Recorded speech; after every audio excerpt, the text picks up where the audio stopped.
Les habla Lourdes Vázquez de Cultucaminantes por México y estoy muy agradecida con la persona que me acompaña esta noche, Itzel García. Buenas noches. Hola, muy buenas noches, Lulu. Itzel nos viene a contar sobre un tema muy interesante que, como en pláticas anteriores yo le había dicho, creo que es un tema que no abarcan comúnmente los grupos que hacen recorridos culturales. Nos va a hablar de la influencia de lo que es la Bauhaus en México. La Bauhaus como una corriente, muchas veces la interpretamos como que tuvo influencia en la arquitectura principalmente, pero no, fue una corriente que abarcó varios aspectos del arte, como puede ser la tipografía, como era el diseño gráfico en ese tiempo, pero bueno, digamos que la forma más visible de identificarla pues es precisamente en los espacios arquitectónicos y que tenemos varios ejemplos en la Ciudad de México. Aparte que bueno, como una escuela que está obviamente en Alemania y que de ahí surge precisamente esta corriente, ha tenido una influencia en México que yo creo que hasta el día de hoy, ¿no, Itzel? Podemos ver esos ejemplos en nuestra hermosa CDMX. Así es, Lulu, efectivamente, la Bauhaus, a lo mejor a muchos dirán, bueno, ¿qué es la Bauhaus? ¿Qué, con qué se come? ¿O qué rollo, no? Pero la Bauhaus la vemos diario, o sea, hasta en nuestras propias casas tenemos algún objeto de la Bauhaus, Así influencia es, de la Itzel. Bauhaus.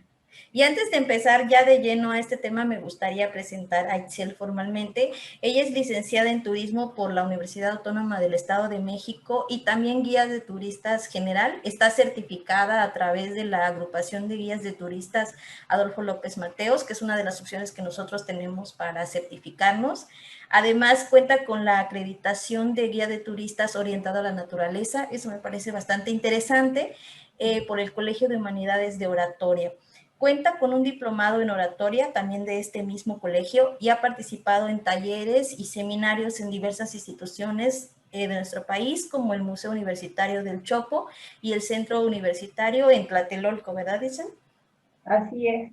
Además es miembro activa de la asociación Confetur, que es una confederación femenina turística. Yo he tenido la oportunidad de participar con ellos en una breve reseña que hice de un museo y la verdad que me gustó mucho ver cómo un grupo de mujeres se apoyan entre ellas para salir adelante en un momento tan difícil para el turismo, ¿no? Y que se abrazan y que se echan porras y que se trabaja de una manera conjunto con una gran líder, pues para poder sobrellevar estos tiempos tan difíciles para nuestra área. Además, ella se ha desempeñado en otros puestos relacionados al turismo.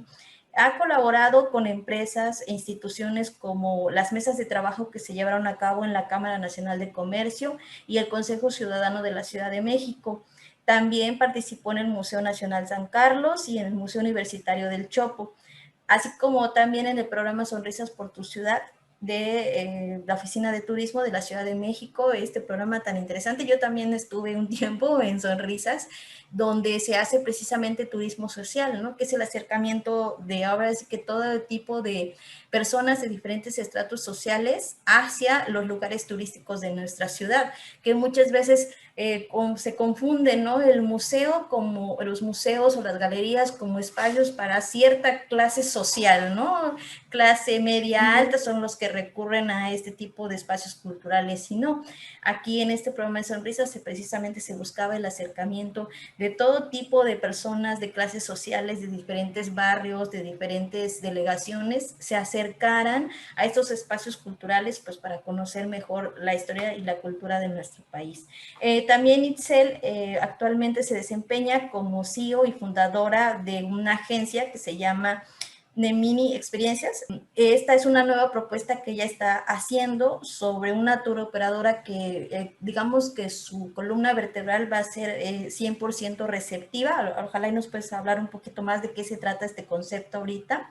Además de que ella es encargada de proporcionar visitas guiadas a turistas tanto nacionales como extranjeros en diferentes museos, bibliotecas, zonas arqueológicas, pueblos mágicos y galerías de arte de nuestra Ciudad de México y del resto de del país como guía de turistas general. Nosotros sabemos que podemos guiar siempre y cuando tengamos el conocimiento de otros estados y de otros lugares, podemos guiar en otros espacios. Pues te doy la bienvenida, Itzel. No sé si gustes tú profundizar en alguna parte de todo este extenso currículum que traté de abreviar, o algo que quieras resaltar de los aspectos profesionales que tienes.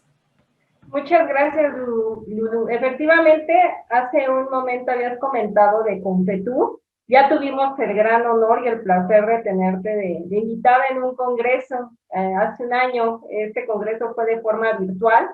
En Confetur nos reunimos mujeres que nos dedicamos al turismo. Son dueñas de agencias de viajes, operadoras, gerentes de aerolíneas, hoteles, todas reunidas con un solo propósito: servir para el turismo, y que el turismo actualmente, con esta pandemia que hemos estado enfrentando, vamos a asociar un turismo más integrador, más responsable y mucho más creativo. Y claro, nos dará muchísimo gusto también formarte, o que seas socia de Confetur, Lulu. Sí, de hecho sí, estoy ya planeándolo, a ver, este año ya unirme a esta confederación. Pues muchas gracias, Itzel, te doy de nuevo la bienvenida y no quiero hacer un preámbulo más grande, vamos a iniciar ahora sí la presentación sobre la Bauhaus en México. Muy bien, pues el tema de hoy es la Bauhaus y su influencia en México.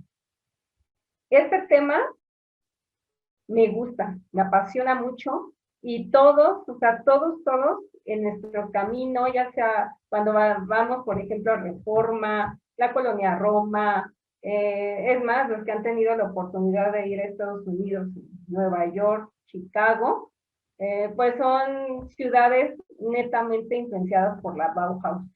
Pero esta vez nos vamos a enfocar en lo que es México. ¿Qué onda con la Bauhaus? ¿Qué es? Pues la Bauhaus significa casa de la construcción.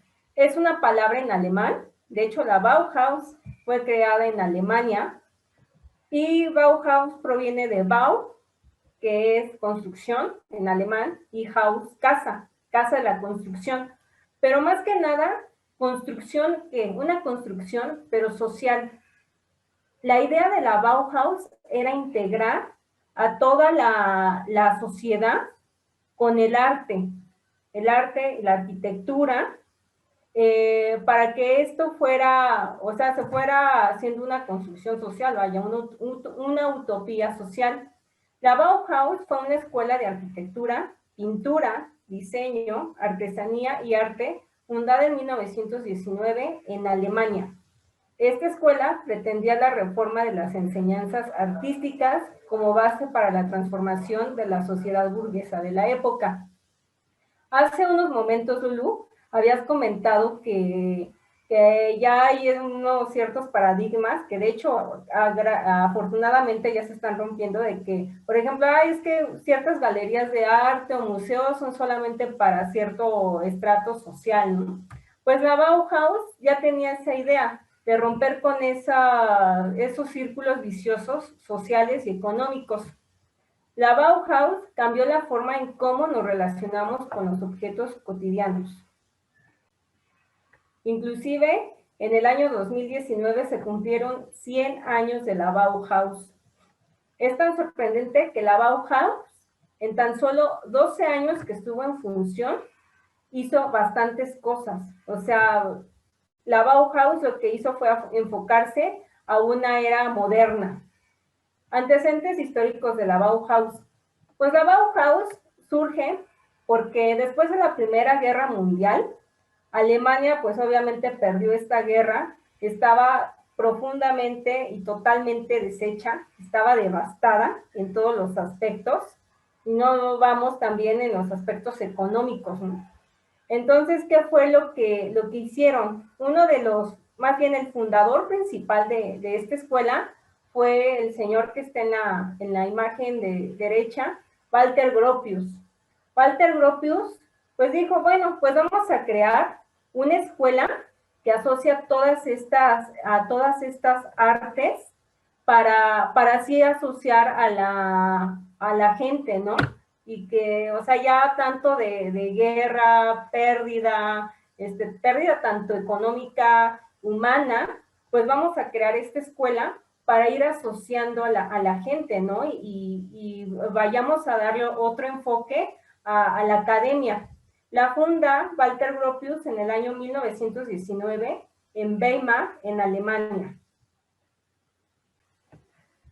Hay una frase que me gusta mucho, que precisamente puso Walter Gropius en el manifiesto de la Bauhaus, que dice: formemos pues un nuevo gremio de artesanos sin las pretensiones clasistas que querían erigir una arrogante barrera entre artesanos y artistas.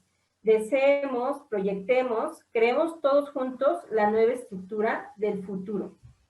Vemos aquí imágenes.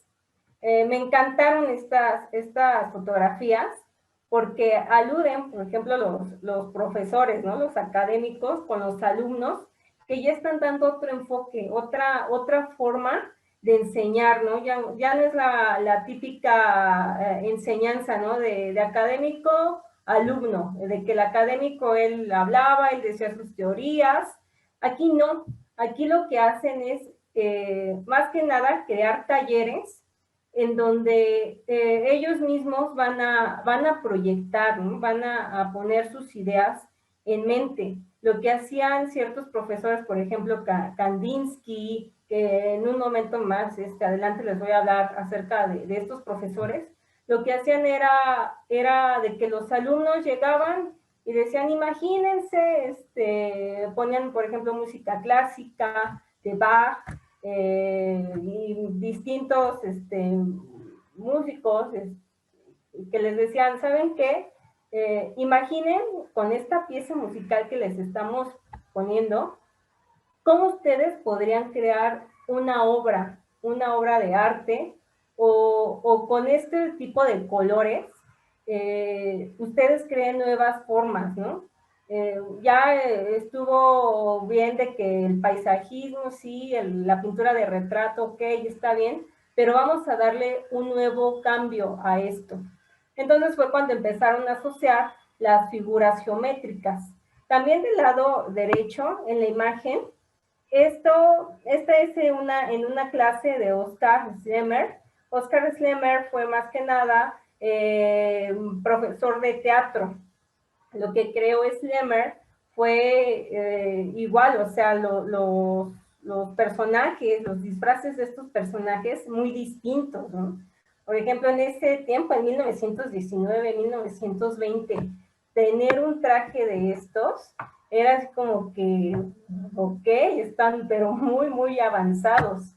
Entonces, lo que querían estos profesores, en sí en especial Walter Gropius, era la utopía social. Era el contacto entre la escuela y la sociedad. Bueno, ¿y cuáles eran los objetivos de la Bauhaus, no? O sea, ¿por qué tanto empeño de crear esta escuela? Pues, el número 1, rescatar todas las artes de un aislamiento. ¿Por qué? Porque antes era así de que, bueno, la pintura con los pintores, arquitectura con ellos, o sea, todos estaban como que distribuidos, ¿no? Como que era una forma muy lineal, así de que si eres arquitecto, pues pura arquitectura. Si eres, por ejemplo, carpintero, pues tú nada más a tu profesión, ¿no? O, si eres pintor, a eso. No, aquí lo que ellos querían, bueno, pues entonces si cada quien realiza un oficio o un arte, pues hay que juntarlos, o sea, de todos ustedes, una vez juntos, se pueden crear muchas cosas. También lo que querían era educar a los artesanos, pintores y escultores del futuro para integrarlos en proyectos cooperativos que combinaran todos sus conocimientos y así romper con las distinciones de clases sociales. También lo que querían era elevar la artesanía al mismo nivel que el de las bellas artes. ¿Por qué? Porque en ese tiempo, recordemos también, ya estaba empezando a tener auge Hitler. Entonces, lo que quería Hitler, como que él siempre estuvo más con esta onda o con el movimiento del arte neoclásico, del barroco, y como que ese tipo de arte, pues era el máximo, ¿no? Y como una artesanía, un artesano podía convivir con este tipo de las bellas artes, ¿no? Entonces fue romper paradigmas. También otro punto muy importante es de que a los alumnos les iban a enseñar en talleres, no aulas, donde se seguiría un modelo gremial, aprendiz, maestro. También los alumnos realizarían trabajos colaborativos con los profesores, rompiendo también las jerarquías académicas. Todas las artes tenían que convivir en un mismo espacio, que es la arquitectura. Aquí, la arquitectura va a ser un paraguas o un parteaguas de todos estos talleres. Otro punto interesante es de que las piezas producidas en la Bauhaus se pondrían a la venta y estas fueran asequibles para todo el público. Más que nada querían tener un contacto con la industria. Cabe resaltar que una vez finalizada la Primera Guerra Mundial, en este tiempo ya es cuando se empieza a generar o empieza a dar el auge la reforma industrial.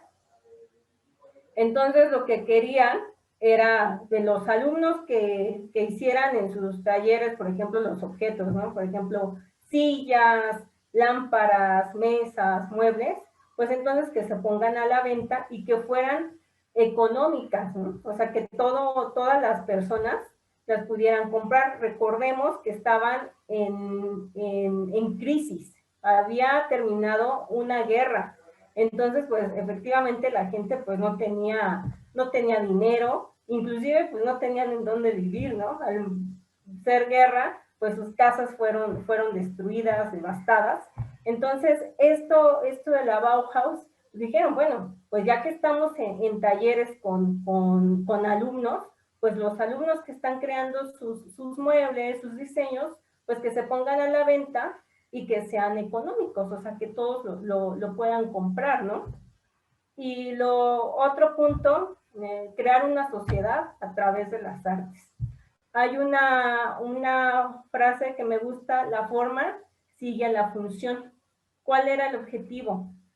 Un objeto, o sea, un mueble, producido por estos alumnos, inclusive por profesores de la Bauhaus, no solamente debe ser creado por su belleza, debe ser útil, o sea, tiene que tener una funcionalidad. Porque ¿qué pasaba? O sea, me producían a lo mejor una mesa, una silla muy bonita, muy padre, a lo mejor una tetera, pero si esta silla o este objeto, pues nada más iba a estar muy bonito y de adorno, pues entonces ¿para qué lo compro, no?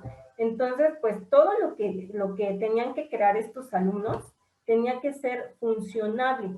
Ok, vamos a comprar, te van a comprar este objeto, pero que este objeto, además de ser bonito en estética, pues también dale una función para que así también te dure y así también pueda haber una industrialización.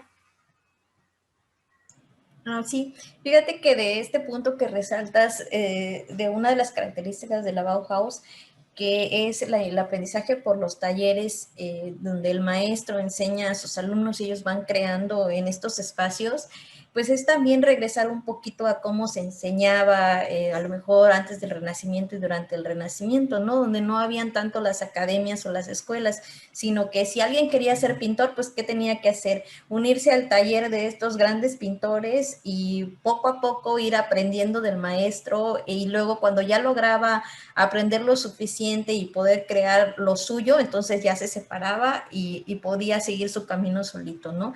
Pero tienes mucha razón, no tiene mucho sentido esta propuesta, porque en realidad regresa a las bases de la enseñanza, que sería como que enfocarse a la práctica.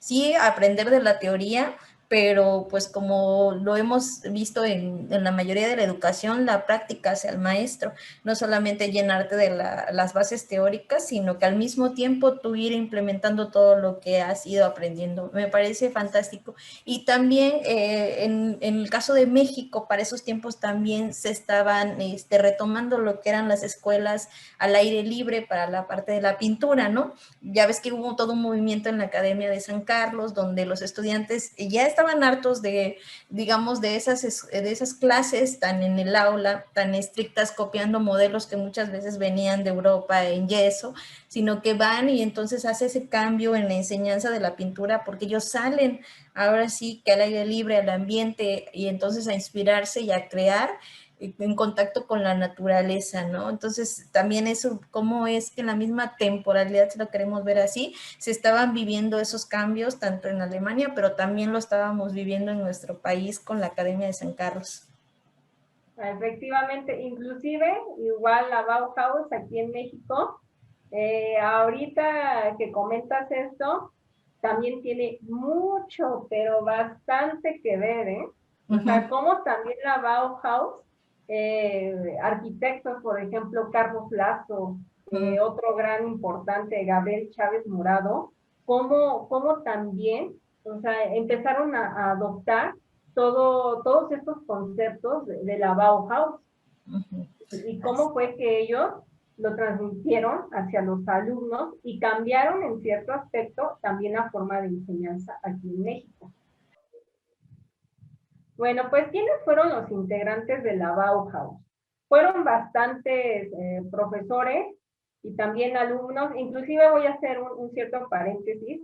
La Bauhaus en sí quería que fuera nada más para hombres, pero también se rompieron esos paradigmas.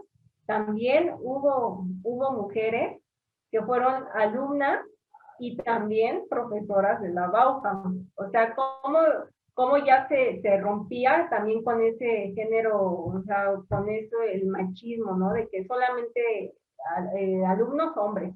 No, aquí ya la Bauhaus empieza también a integrar a las mujeres, ¿no? Inclusive también los textiles, o sea, que en ese tiempo era así de, el textil solamente va a ser para mujeres, o así, ¿no? O sea, también integraron aquí en parte de las enseñanzas de los Bauhaus. Bueno, pues de los integrantes, empiezo con el número 1, que es Walter Gropius, fundador y primer director de la Bauhaus. Aquí hago igual otro paréntesis, es necesario hacer justicia a la figura de Walter Gropius, a sus logros, destacando que a pesar de las circunstancias financieras y políticas, que siempre fue muy precario en ese tiempo en Alemania, Walter Gropius con a lo mejor con no tanto el dinero o la economía que se quería, pero pudo hacer bastantes cosas. Por eso es lo que mencionaba hace un momento, que en 12 años la Bauhaus revolucionó e hizo muchas cosas y hasta la fecha todavía lo sigue haciendo. Por ejemplo, aquí tenemos en la imagen del lado derecho, el edificio de la Bauhaus. Esta Bauhaus, este edificio se encuentra en Dessau, en Alemania, y Walter Gropius ideó, junto con otros profesores arquitectos, la estructura y la arquitectura de estos edificios, que de hecho aquí en México también tenemos mucha influencia. La siguiente, Lulu, por favor. Otro de los grandes profesores fue Paul Klee. Paul Klee fue un artista alemán de origen suizo, influenciado por el cubismo, el expresionismo y el surrealismo. Estas imágenes obviamente ya tienen el GIF, pero efectivamente, originalmente así son. O sea, Paul Klee estaba de por sí ya muy adelantado a su época, esa era. Y vemos cómo pinta, ¿no? Por ejemplo, me gustó mucho este cuadro, el que está en medio, esta obra, que se llama El Castillo y el Sol. Cómo ya empieza a meterle colores, ¿no? El expresionismo, o sea, en ese tiempo pues, Hitler veía estas obras y decía, Dios mío, o sea, ¿eso qué es? O sea, esto no tiene nada que ver, ¿no? Inclusive hay un relato en el que Hitler hizo una exposición en donde puso obras de Kandinsky, de Paul Klee, de Vincent van Gogh, de Modigliani, pero puso esa exposición para decirle al público, vean, o sea, lo que hacen estos locos, ¿no? Esto le llaman arte, para mí esto no es arte, pero ¿cuál? O sea, a mí me encanta este tipo de arte que es el arte abstracto. También otro de los grandes profesores fue Vasily Kandinsky, pintor de origen ruso, gran teórico y práctico del arte abstracto. O sea, fue uno de los precursores de este tipo de arte. Aquí vemos igual obras de Kandinsky, ya cómo juega con los colores, las formas. Inclusive Kandinsky se guió mucho por su papá, fue músico. Entonces, él lo que hacía cuando él pintaba sus cuadros, sus obras, era basarse también en la música, ¿no? Él lo que hacía era cerrar los ojos, imaginarse, o sea, el movimiento, el sonido, ¿no? De las notas musicales, y eso él lo plasmaba. Por ejemplo, si una nota la sentía fría, si la sentía así cálida, pues pintaba de acuerdo, ¿no? Con los colores, el morado, el amarillo, pero él se dejaba guiar por la música. O sea, toda su obra tenía que tener movimiento. Si no había un movimiento, pues entonces, vaya, o sea, la música siempre tenía que conjugar con sus obras de arte. Otro de los grandes fue Mies van der Rohe, arquitecto y diseñador industrial de origen alemán, reconocido como uno de los pioneros de la arquitectura moderna. Inclusive, Juan O'Gorman fue un seguidor de Mies van der Rohe.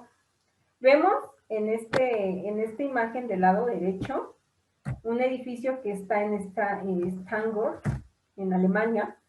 Entonces, Juan O'Gorman, inclusive distintos arquitectos de aquí de México, pues fueron fieles seguidores de Mies van der Rohe, porque ya su arquitectura ya de forma funcionalista, ¿no? Cabe recordar que igual, o sea, anteriormente en Alemania todo era como que las casas, ¿no? Los edificios muy adornados, muy con arte neoclásico, barroco, o sea, muy recargados, muy bonitos, sí.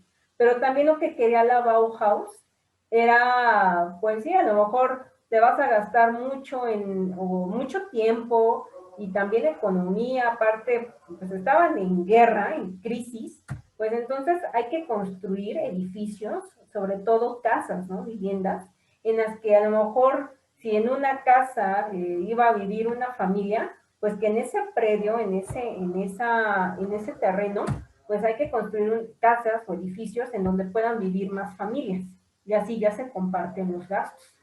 Entonces, pues es cuando empezaron con esta idea de construir edificios ya funcionalistas.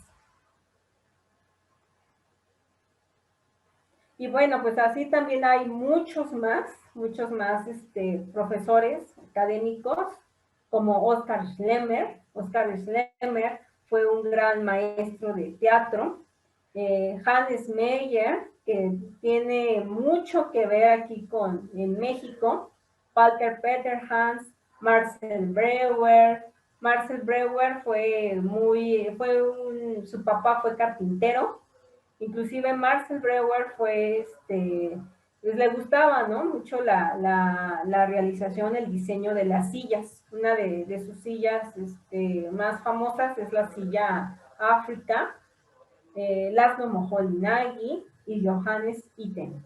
Vemos aquí en esta imagen una fotografía de un taller, precisamente de Oskar Schlemmer, en donde les están enseñando teatro, pero el teatro en su máxima expresión, o sea, todos los alumnos, o sea, tenían que imaginarse nuevas formas, por ejemplo, los vestuarios. Me gustaría al final de la presentación compartirles un cachito de un video de una realización de la obra teatral de Oskar Schlemmer. Vemos distintos el vestuario, ¿no?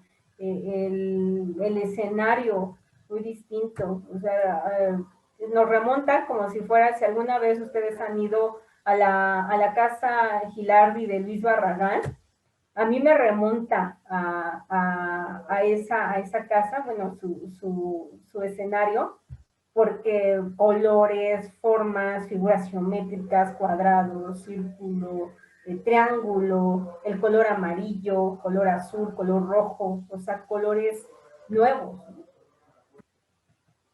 Bueno, pues la Bauhaus tiene tres etapas. Número 1 fue en Weimar, fue cuando se fundó en 1919 por Gropius. ¿Qué pasa? También la Bauhaus fue muy sufrida. O sea, ¿por qué? Porque estaba el surgimiento del movimiento nazi. Entonces, como Hitler no compartía, más bien los nazis no compartían con este tipo de nuevo arte, de ver nuevas formas, entonces fue muy perseguida la Bauhaus. A la vez fue muy querida, pero fue muy odiada por el movimiento nazi. Lo que hicieron fue cerrar estas escuelas. La primera surgió en Weimar en 1919, después se pasó a Dessau en 1925, también en Alemania. ¿Qué pasa? Igual cierran Dessau y después se traslada a Berlín. Y en Berlín, igual, ¿no? Ya estaba Mies van der Rohe. En Dessau, Hans Meyer fue director, y en Berlín fue Mies van der Rohe, el director de esa escuela, de la Bauhaus en Berlín. O sea, las tres son de la Bauhaus. ¿Y qué pasa? En 1933 se cerró por definitivo la Bauhaus y todos los profesores y alumnos pues fueron perseguidos, ¿no? Y lo que hicieron unos fue irse a otros países, ¿no? O sea, a que les dieran exilio. Por ejemplo, Kandinsky regresó a Rusia, inclusive decían que Kandinsky, como precisamente provenía, era ruso, pues a lo mejor era un infiltrado, ¿no? O sea, los nazis pensaban, no, pues él nos va a poner o no sé, o sea, empezó con la persecución de estos profesores. Inclusive, precisamente al cierre de la Bauhaus en Berlín, pues lo que hicieron algunos profesores, fue venir a América, y ahí es a donde empieza nuestra influencia. Entonces, la Bauhaus, pues estos profesores se pasaron a América, y en primer lugar llegaron a Estados Unidos. En 1933, ante la represión política del régimen nazi por Hitler, la Bauhaus cerró sus puertas en Alemania. Pero aquí, el comité del Museum of Modern Art, el MoMA de Nueva York, se interesó por traer a los Estados Unidos las ideas y maestros de la Bauhaus de distintas universidades. Gloriosa MoMA. En 1937, Walter Gropius llegó a Cambridge, en Massachusetts, para impartir clases en la Harvard Graduate School of Design. Pronto se asocia con Marcel Breuer, con quien establece un estudio en la misma ciudad y da inicio a la construcción de sistemas acristalados en la Unión Americana. O sea, estos grandes edificios modernos, ¿no? Con esta arquitectura moderna, con mucho cristal. O sea, ya lo que querían era, pues sí, en parte también ahorrarse tanto en material, ¿no? De construcción. Entonces, ¿qué es lo que hace Walter Gropius con Marcel Breuer? Pues bueno, vamos a darle un cambio, ¿no? Vamos a darle un giro. Acordémonos que también ya estaba la revolución industrial. Entonces empiezan a hacer estas grandes construcciones con edificios de cristales muy altos, que hasta la fecha es lo que ha marcado a Estados Unidos, ¿no? En sus construcciones.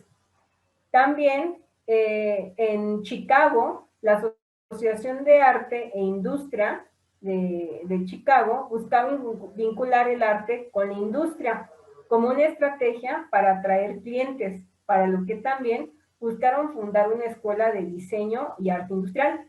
En este mismo año, en 1937, Moholy-Nagy igual profesor de la Bauhaus, fundó la nueva Bauhaus en Chicago, sentando las bases de arte, diseño, educación visual e industria en Estados Unidos. Y pues bueno, o sea, Estados Unidos pues ha sido también igual parteaguas, ¿no?, de todo lo que es el arte abstracto, el arte moderno, tan solo el MoMA, ¿no? Los que han ido a Nueva York, pues es imperdible, ¿no? Si estás en Nueva York, que no vayas al MoMA, pues, o sea, vaya, o sea, la Bauhaus, ¿cómo influyó tanto también en Estados Unidos y hasta la fecha, ¿no?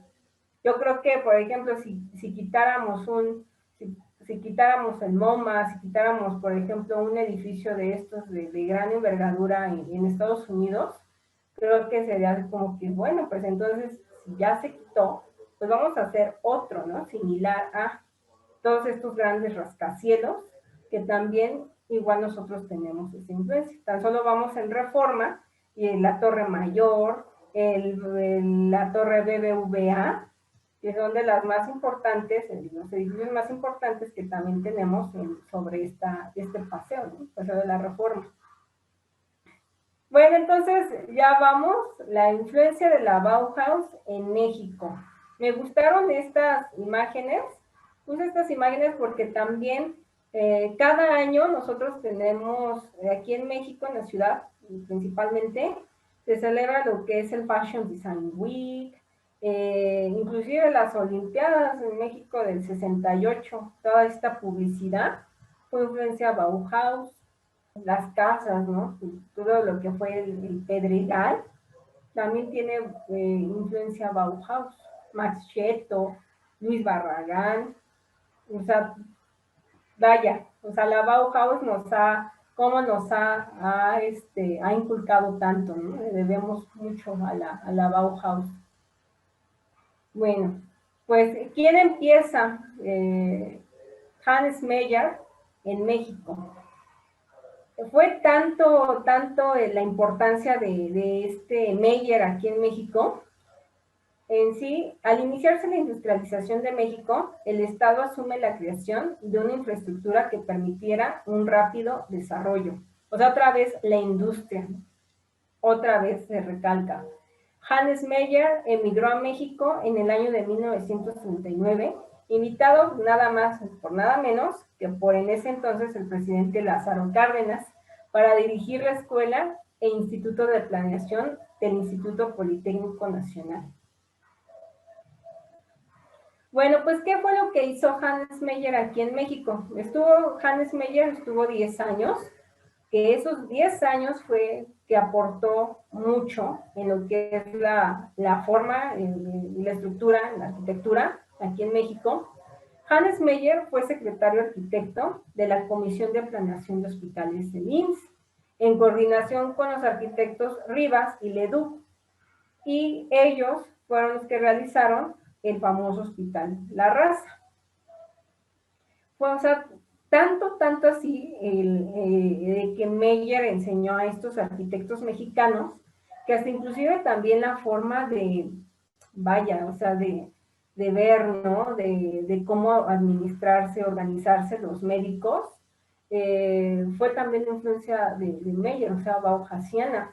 O sea, esta arquitectura en todos estos edificios, inclusive en el IMSS, o sea, si han tenido la oportunidad de ir al Hospital de la Raza, a distintos hospitales del IMSS, o sea, vemos cómo los edificios con pasillos así muy largos, que entra también ventilación, o sea, no tanto, o sea, espacios, no espacios cerrados, ¿no? Sino que abiertos. Por ejemplo, estas ventanas, estos grandes ventanales, en los cuartos, un área de estar, ¿no? O sea, siempre el aire libre.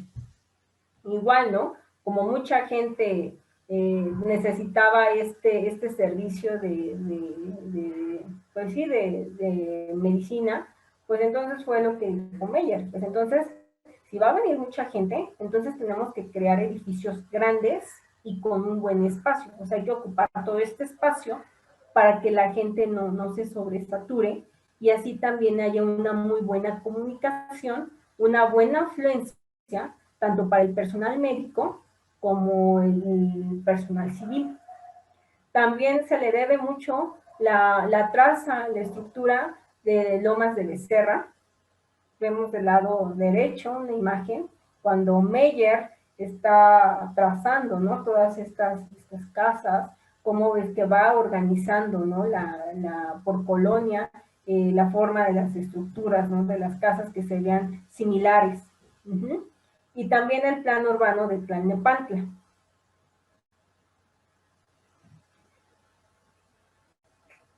¿Quién más? Pues también tenemos a nuestro querido, y digo querido, Juan O'Gorman. Juan O'Gorman, ¿qué es lo que hace Juan O'Gorman? Pues a él le encargan lo de la construcción de escuelas.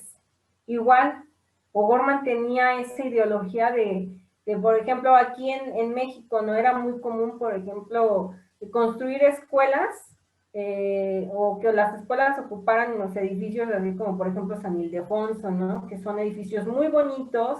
Por ejemplo, el Museo Nacional de San Carlos, que también fungió como escuela preparatoria. O sea, edificios muy, muy bonitos, a la vez muy espaciosos, y pues sí, ya la demanda de alumnos, pues sí, ya no podían entrar, ¿no?, a las aulas.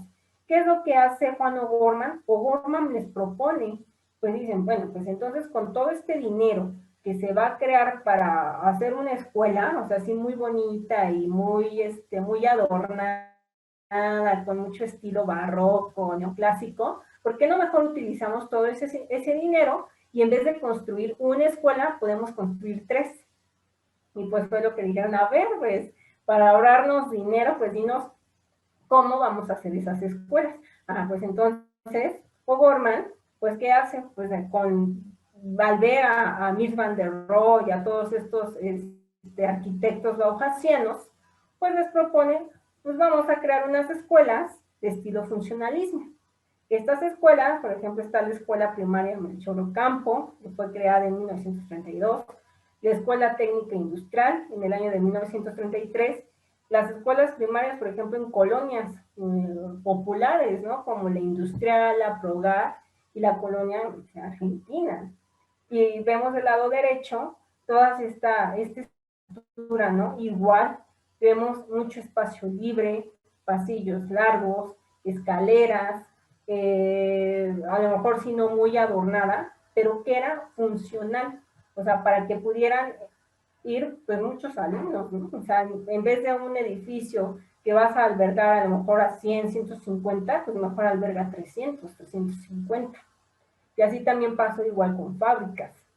Y también, pues otra obra bauhasiana de Juan O'Gorman, pues es nuestra querida Casa Estudio Diego Rivera, Frida Kahlo, que estaba ubicada en San Ángel, inclusive cuando la construyó, la gente, ¿no?, de ahí, que vivían en San Ángel, pues pegó de gritos, ¿no?, porque dijeron, ¿cómo es posible que una casa así, o sea, de esta arquitectura rara, ¿no? En ese tiempo decían, ¿es que eso qué es, no? O sea, querían derribarla, o sea, le dijeron a Diego, ¿cómo es posible, Diego, que tú hayas permitido crear o que te hicieran una casa así? O sea, no tiene pies, o sea, no tiene forma.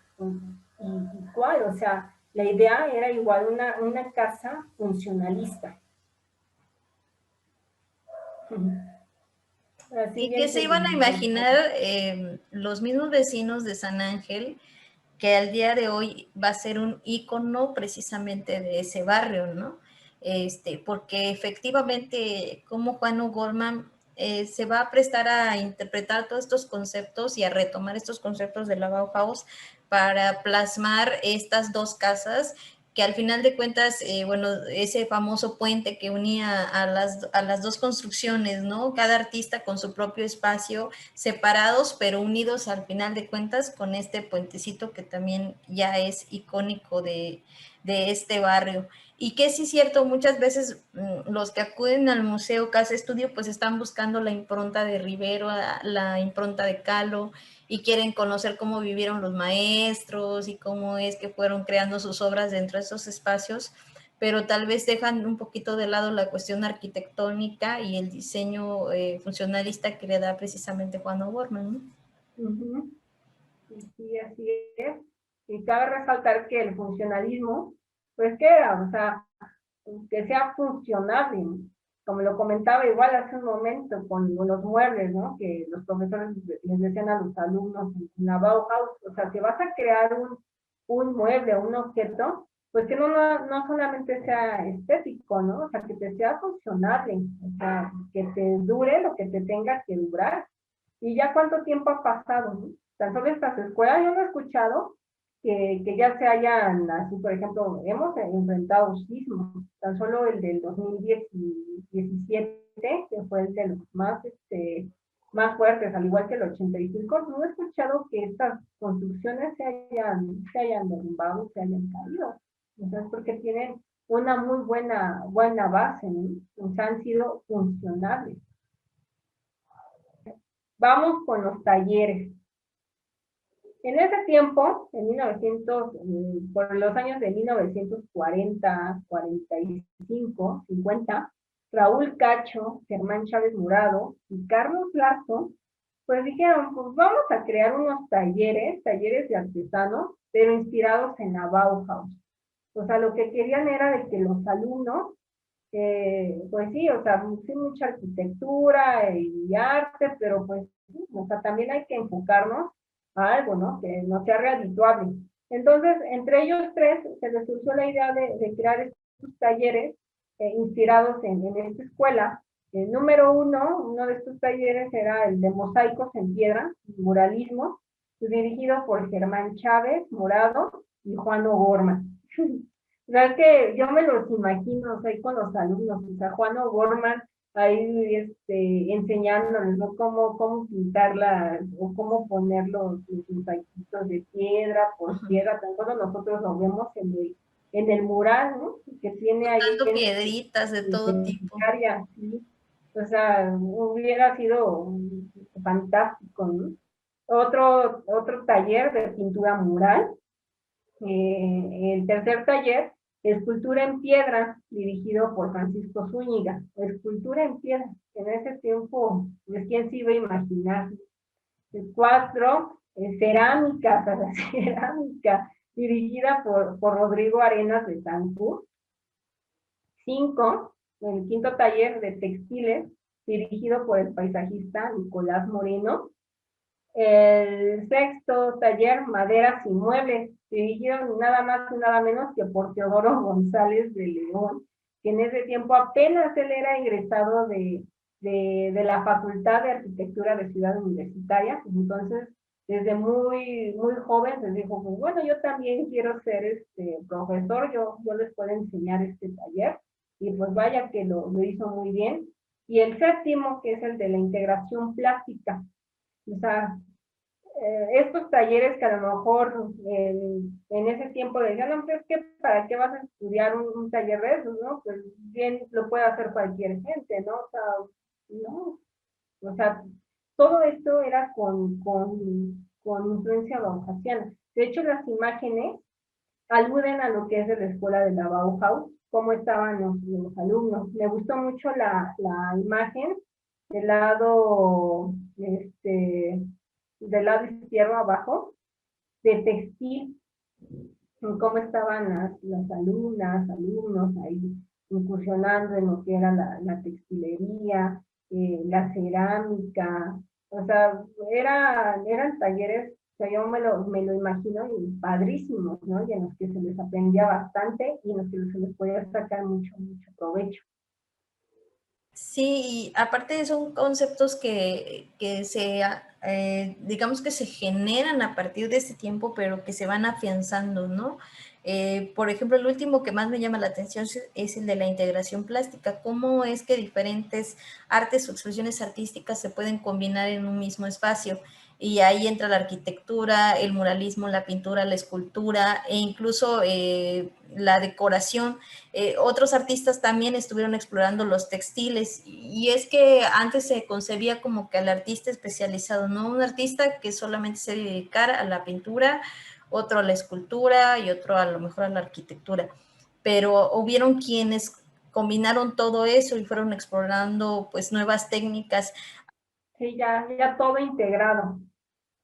Bueno, y después de estos talleres, o sea, los talleres fueron el parteaguas para la creación de la Escuela de Diseño y Artesanía, la EDA. Esta escuela se crea en el año de 1960 a 1962 bajo la dirección de Germán Chávez Murado. Con esta escuela es el antecesor o es el parteaguas de la creación de estas carreras, que es el diseño textil, diseño gráfico, diseño de muebles y diseño de objetos. O sea, ya no eran ya talleres, o sea, ya vamos a hacerlo carreras, ¿no? Y hasta la actualidad son, están presentes y seguirán presentes.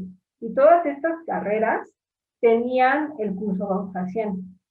O sea, como que no podían dejar a un lado o olvidarse de la Bauhaus, porque no, la Bauhaus era como que el pan nuestro de cada día en las clases de la EDA.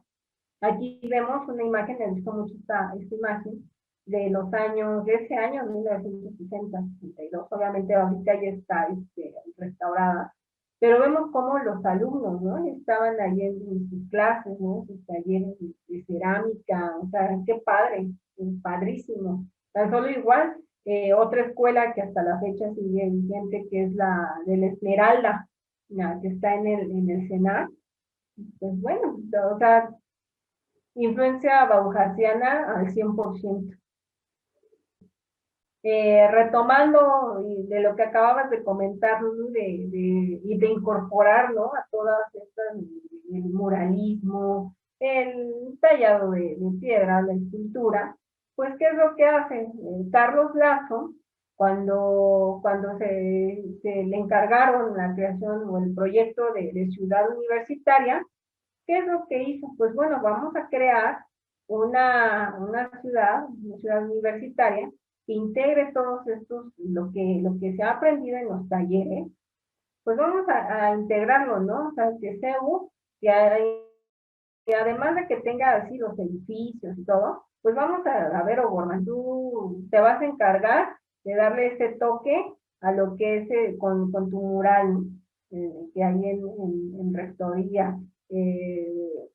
Por ejemplo, también participaron Diego Rivera con el Petromural, David Alfaro Siqueiros con sus murales, o sea, cómo fue integrando el funcionalismo, la arquitectura mexicana con el muralismo, y todo esto se abría una puerta a lo que es la modernidad.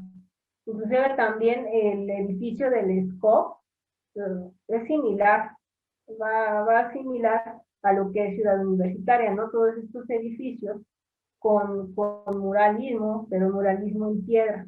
O sea, me da mucha curiosidad de ver a la vez risa, pero risa en forma de cariño, ¿no? De Juan O'Gorman, que decía que para hacer su mural, que requirió piedritas, ¿no?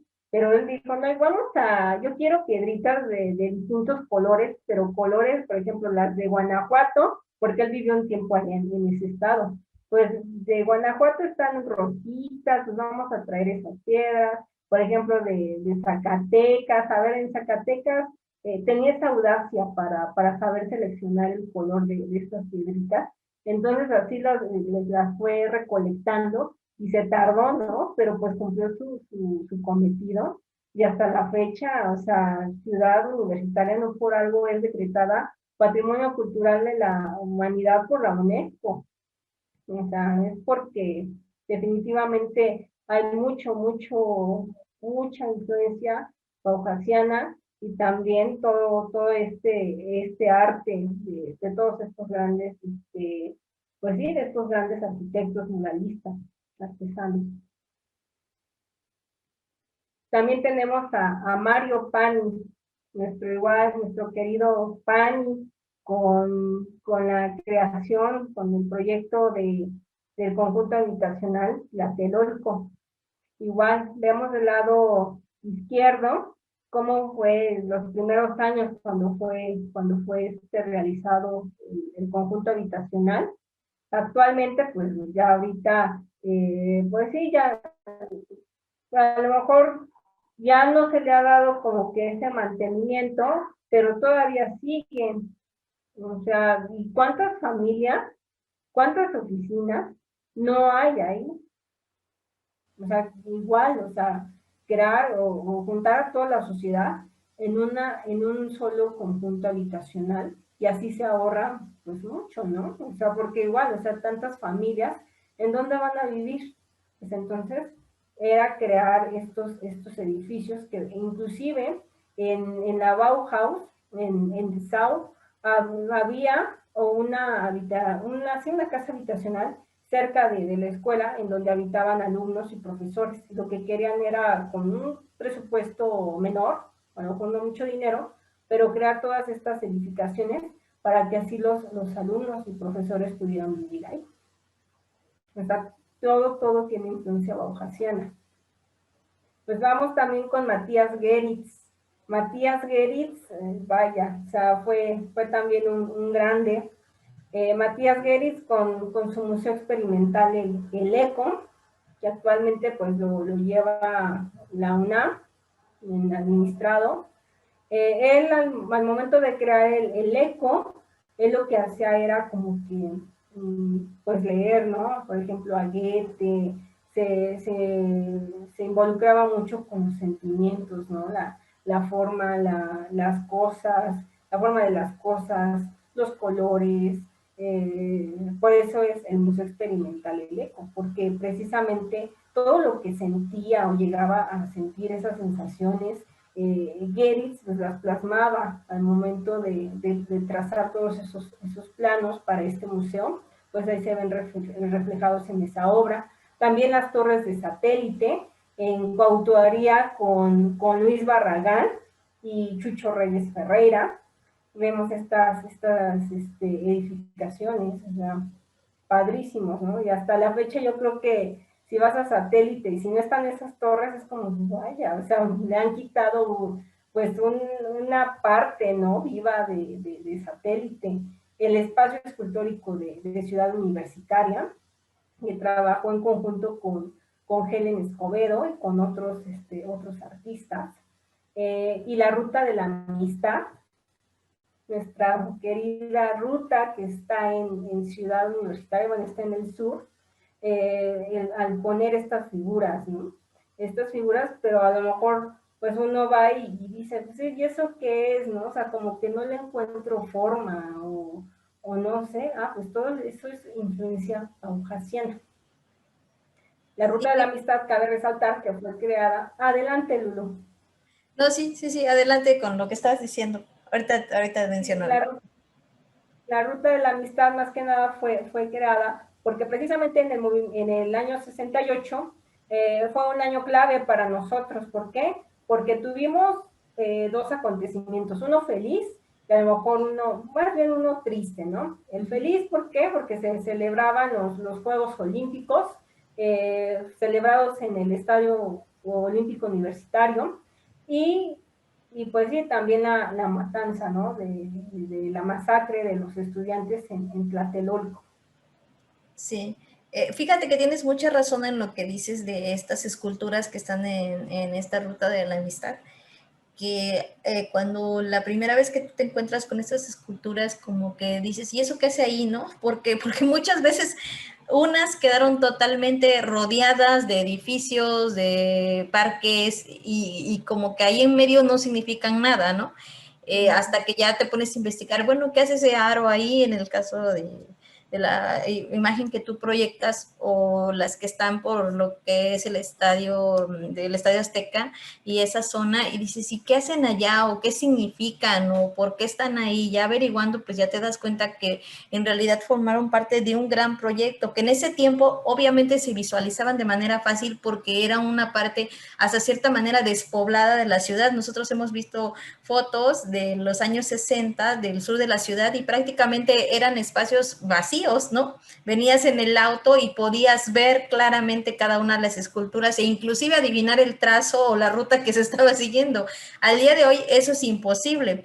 Las torres de satélite, igual hay fotografías en donde se muestra claramente que lo único que se veía hacia el fondo eran las torres de satélite y que de ahí como que te daban, eran la señal que estabas entrando a un nuevo espacio, ¿no? O a una nueva ciudad que se estaba empezando a crear. Pero bueno, qué bueno que lo resaltas en esta charla para que cuando la gente vaya al sur de la ciudad y se encuentre con alguna de estas esculturas, pues conozca el origen y además qué artista fue la que lo creó, porque fueron diferentes artistas de diferentes nacionalidades que intervinieron en estas obras. Y pues bueno, continuamos otra vez con Geritz. O sea, Geritz es Geritz, ¿no? Geritz y el color rosa. Geritz más bien fue profesor de distintas universidades. En una de ellas fue, bueno, en la Universidad de Guadalajara. Posteriormente pasó a Ciudad Universitaria. También dio clases en la Universidad Autónoma del Estado de Morelos, en la UAM. Él ahí también dio clases de arquitectura, pero él más que nada, él lo que les enfocó mucho a sus alumnos fue el uso de los colores. Por ejemplo, si él se dedicaba, hay relatos, ¿no?, que me llamaron mucho la atención, que él decía, por ejemplo, en una clase, ¿no?, si se enfocaba el color dorado, entonces al color dorado, ¿no? Y les metía en su cabeza a sus alumnos, o sea, cómo podían usar ese color, en especial el color rosa. ¿Por qué el rosa? Porque en el momento de su trayecto de Ciudad de México a Cuernavaca, pues a Geritz le llamaba mucho la atención el color rosa de las bugambilias cuando iba por la carretera.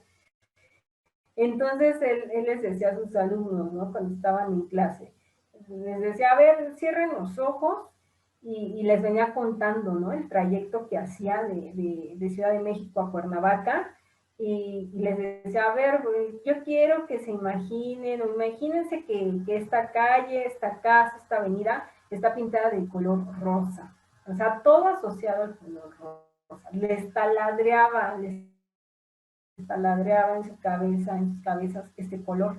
Y ya al momento de abrir los ojos, ¿no?, pues los alumnos, ¿qué hacían? O sea, dice el relato, uno de sus alumnos cuenta de que a tal grado, de que tanto les influenció este color, que ya al momento de abrir los ojos, o sea, pasaban así caminando y, por ejemplo, este edificio como que ya está muy deteriorado, ¿no? Pero más que nada fue por el color rosa, y hasta la fecha, pues arquitectos como Legorreta, igual Juan O'Gorman, Luis Barragán, de hecho la imagen de en medio es de la casa Prieto López, que también está en el sur de la ciudad. Pues Luis Barragán también fue influenciado con este color. Entonces, Geritz era un fiel seguidor de este color rosa, y cómo nos inspiró, ¿no?, bajo este color. Bueno, ya esto a partir de la arquitecta Tatiana Bilbao, esto ya es más reciente, en 2015, 2016. Tatiana Bilbao, ¿qué hace? Pues ella dice que hay que crear unidades habitacionales, que, número uno, más grandes. Actualmente hay una alta demanda en adquirir viviendas. Hay muchas carencias, y el objetivo de crear estas unidades habitacionales es una mejor condición de vida con un buen diseño. También que estas unidades habitacionales sean más flexibles para adaptarse a las condiciones climáticas, y también crear modelos reproducibles en cualquier lugar. O sea, también esta arquitecta, Bilbao, tiene la influencia bauhasiana. O sea, a lo mejor no hay mucho dinero, a lo mejor son 50 familias, con estas 50 familias, con integrantes a lo mejor de 5, 6 gentes, 7 gentes, vivir en una casa de 43 metros, pues es como que un poco complicado, ¿no? Entonces, ¿qué es lo que hace? Pues bueno, vamos a crear estas unidades habitacionales. Bueno, cabe mencionar como por ejemplo, pues las casas Geo, las casas Sara, todas estas casas que están a las afueras de la Ciudad de México, pues tienen esta influencia bauhasiana. O sea, todos en un mismo terreno, con la misma estructura. Y también, por último, tenemos a la artista mexicana, Amor Muñoz. Ya que hablamos de textiles, esta Amor Muñoz funda Yucatec. ¿Cuál es su función principal? Pues estos textiles, ella trabaja mucho con mujeres en las comunidades mayas. Estas mujeres trabajaban antes en una fábrica de textiles. ¿Qué hacen? Se quedan sin empleo. Amor Muñoz las rescata, les da trabajo. Entonces, Amor Muñoz les dice, ok, vamos a crear los mismos textiles a base del enequén, pero ¿qué creen? Que vamos a darle un enfoque bauhasiano. Vamos a ponerle textiles en electrónica. Entonces, ¿qué es lo que hace? Practican la elaboración de prendas artesanales, las tradicionales, pero bajo la técnica del telar de cintura, pero les incorporan celdas solares. O sea, por ejemplo, estas muñequitas, ¿no? Del lado derecho, pues ya, si las pones en el sol, pues obviamente al momento cuando ya no haya luz eléctrica, o sea, no haya luz ni nada, las pones y se prenden. O sea, pero funcionan por estos paneles solares. Al igual, la otra vez estaba viendo a esta Amor Muñoz cómo sacó su línea con ayuda de estas mujeres textiles. Una línea de sombreros, de paja, guaraches, blusas bordadas, pero ya con esta innovación, ¿no? O sea, a lo mejor vas caminando ya en la noche y ya tus sandalias ya se prenden, pero porque durante todo el día pues ya estuvieron expuestas a estos, al sol por medio de estas celdas solares, pues es por eso que adquieren una energía y hay una luz. Y esto también es influencia bauhasiana. A ver qué tienen en común estas grandes empresas, por ejemplo, Brown, Apple, IKEA, una empresa muy reconocida de muebles, sueca, al igual que también los trajes espaciales. Pues, ¿qué tienen en común? Pues la Bauhaus. Sí, o sea, la modernidad en su máximo esplendor. Todos ellos se erigen por la Bauhaus, tienen esta influencia bauhasiana. Y por último, me gustaría cerrar con esta frase que me gustó mucho. La Bauhaus creó los patrones y estableció los estándares del diseño industrial hasta nuestros días. Ayudó a inventar la arquitectura moderna, alteró la imagen de todo, desde la silla en la que estás sentado hasta la página que estás leyendo ahora. Esto escrito y dicho por Wolfgang Kart, un gran alemán. Y sí, o sea, todo es influencia, la mayoría es influencia bauhasiana. O sea, la silla, las lámparas, muebles, o sea, todos, hasta tu forma de ver, de vivir, tiene influencia bauhasiana.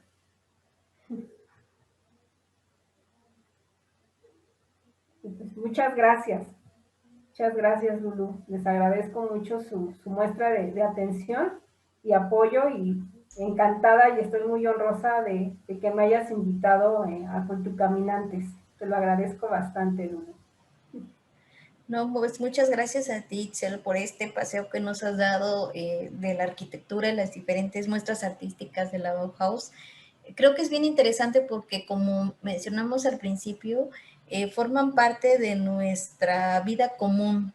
Tal vez no sabemos identificar a lo mejor sus aspectos de manera rápida, pero efectivamente de todo lo que tú nos has hablado, a lo mejor vamos a lo mejor a las oficinas del IMSS, a algún hospital nos ha tocado visitarlo, algún espacio donde todos estos objetos, donde todas estas muestras o improntas nos recuerdan precisamente a esta corriente que surge en Alemania, ¿verdad? Y que, bueno, forma parte de nuestra vida común y cotidiana, como tú dices.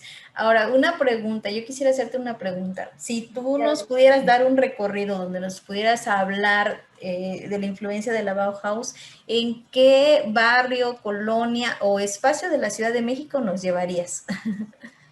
Por ejemplo, la colonia Roma. Ah, la La colonia colonia Roma. Roma, hay edificios, por ejemplo, el edificio Bilbao, inclusive también Luis Barragán tiene edificios en la colonia Roma, bueno, que creó en esta colonia.